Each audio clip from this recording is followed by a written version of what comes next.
मित्रांनो, हे आहे सोयाबीन. हे सोयाबीनचं झाड आहे.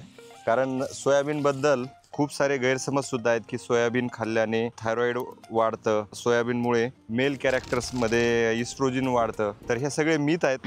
हे हिरवं सोयाबीन आहे, त्याच्या अशा शेंगा असतात आणि ह्याच्यामध्ये सोयाबीन असतं.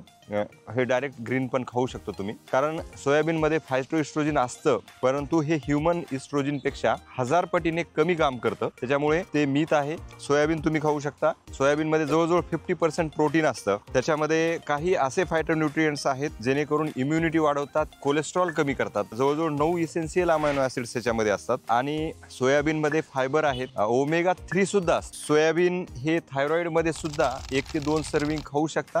म्हणजे आठवड्यातून 3 दिवस थायरॉइडवाल्यांनी सुद्धा खाल्लं तरी काही प्रॉब्लेम नाही. वेट लॉसमध्ये सोयाबीनचा खूप मोठा रोल आहे. म्हणून सोयाबीनचे वेगवेगळे, आता हे सोयाबीन ग्रीन आहे, तुम्ही याला उकडून खाऊ शकता, सोयाबीन चंक खाऊ शकता किंवा सोयाबीनचे मिल्क आणि टोफू सारखे पदार्थ वेगवेगळे आपण सोयाबीनचे खाऊ शकता. आणि ही बघा, ही सोयाबीनची शेती आहे.